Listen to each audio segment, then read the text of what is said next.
Tout d'abord, je m'appelle Franck Bruno, donc je suis le vice-président de 5T. Myriam Maestroni, que vous connaissez tous, va arriver, mais un petit peu plus tard. Malheureusement, elle a été empêchée ce matin par des rendez-vous à Paris. Donc bienvenue à toutes et à tous, et merci d'être venus malgré la crise sanitaire. Mais je vois que les règles sont bien respectées, très bien respectées. Donc ce qu'on vous demande naturellement, c'est de respecter les gestes barrières et de porter vos masques. C'est donc la 4e avant-première des universités E5T et nous sommes très heureux d'être à nouveau sur le site d'Atlantech. Donc je remercie vivement Atlantech de nous accueillir. Et sans plus attendre, donc je vais demander à M. Jean-François Fontaine, président de la CDA, maire de La Rochelle, qui nous fait le plaisir d'être avec nous, de prononcer le mot d'accueil. Alors, on va changer de micro. Je vous propose un micro tout neuf.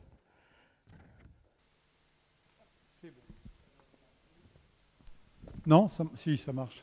Écoutez, on se connaît pour la plupart, on se connaît bien. Je ne vais pas vous faire un discours trop long, de dire que je suis très heureux d'être présent pour lancer ce before de E5T. E5T est rentré un petit peu dans ce qu'on appelle un peu l'écosystème environnemental rochelais. C'est un écosystème qui rassemble bien sûr la communauté d'agglomération, les acteurs publics, mais aussi les acteurs privés. Et l'événement qui est organisé ici à La Rochelle maintenant depuis plusieurs années, donne de la lisibilité aux actions qu'on va mener. On est passé d'une période d'une volonté politique à maintenant une action opérationnelle sur notre territoire. Le grand programme, mais Gérard sera amené à le déployer demain, La Rochelle Territoire Zéro Carbone, c'est un programme systémique, englobant l'ensemble des dimensions. Et cet après-midi, vous allez travailler notamment sur la question du tourisme, qui est pour nous un sujet très important. Notre vice-président Stéphane s'exprimera tout à l'heure, donc je ne vais pas lui retirer tout ce qu'il pourra vous annoncer, mais sachez qu'en tout cas, pour nous, on fait du sujet zéro carbone, des activités décarbonées, non seulement un élément économique, mais aussi un élément d'attractivité. On veut, dans les années qui viennent, faire de notre territoire un territoire dans lequel on viendra pour comprendre, pour réfléchir, parce que cette dimension de se dire on va rentrer dans un nouveau monde nécessite une phase pédagogique jour après jour. Certains le contestent, pourquoi pas.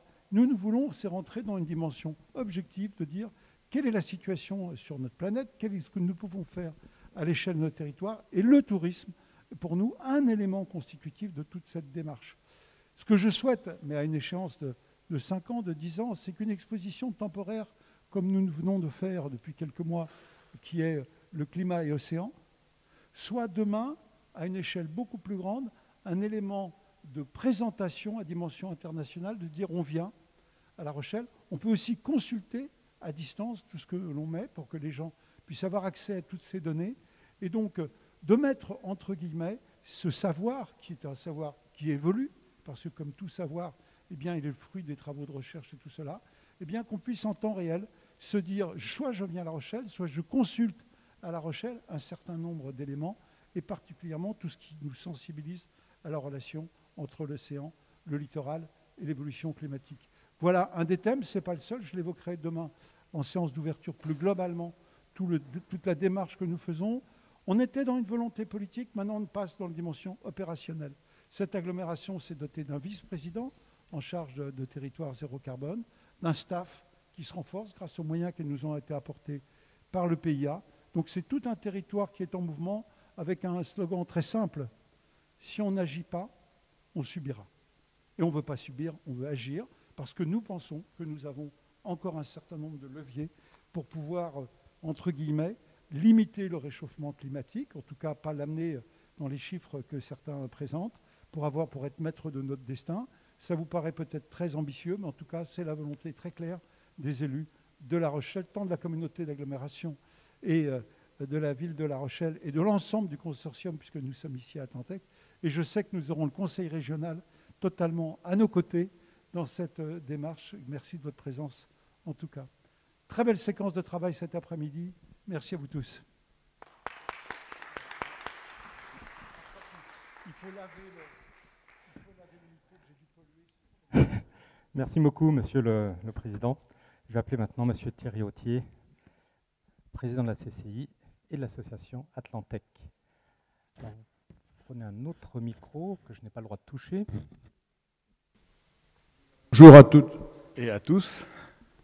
Heureux de vous accueillir sur Parc Atlantec. Donc, je ne suis que le président, c'est le directeur est là-bas assis sur la chaise, est très attentif et c'est lui qui fait tout le travail.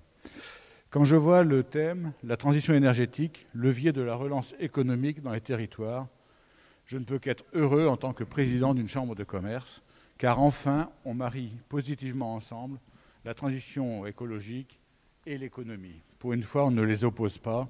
Et là, ça fait vraiment plaisir parce que ça fait très longtemps qu'on essaie d'impliquer les chefs d'entreprise dans cette démarche pour montrer que la transition écologique, le respect de l'environnement est un atout pour les entreprises à long terme.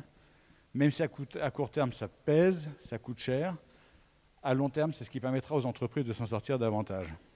Alors peut-être qu'il faut inventer des accompagnements pour les chefs d'entreprise pour les premières années, pouvoir s'accompagner pour cette transition, pour donner le plus de chances possible à cette transition énergétique. Vous êtes ici à Atlantec, et c'est justement le métier d'Atlantec d'accompagner les entreprises dans cette transition énergétique éventuellement, et tout ce que vous allez voir aujourd'hui pendant cette journée d'accueil, cette journée d'avant-première. Et quand je dis accompagner les entreprises, c'est toutes les entreprises, ce ne sont pas seulement les entreprises qui sont situées sur ce parc Atlantec, mais c'est toutes les entreprises du territoire rochelais, et voire au-delà à terme, quand on pourra le faire, puisque tout ce qui est expérimenté ici peut être après dupliqué dans l'ensemble du territoire, et au bénéfice de tous, bien entendu. Vous verrez au cours de cet après-midi une partie des projets qu'Atlantec a initiés depuis des années, puisque Atlantec maintenant ça fait combien, 7-8 ans au moins. Ça a été initié, et maintenant que ces projets commencent à être matures, eh bien, le privé commence à s'en emparer, entre guillemets, en s'emparer en prenant des risques, évidemment, mais à les prendre pour les porter sur les fonds baptismaux, pour pouvoir les développer et les rendre opérationnels au bénéfice de tous. Donc vous pourrez en voir quelques-uns aujourd'hui, et puis d'autres vous seront présentés demain. Je vous souhaite un bon après-midi, instructif et convivial, parce que quand les deux sont mariés, ça fonctionne très très bien. Merci.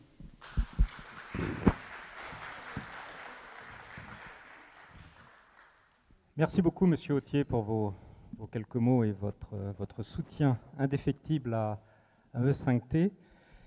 Et effectivement, vous l'avez souligné, donc le thème de cette avant-première, c'est la transition énergétique, levier de la croissance économique dans le territoire. Donc la croissance économique, c'est ce qu'il nous faut pour sortir le plus vite de cette crise sanitaire.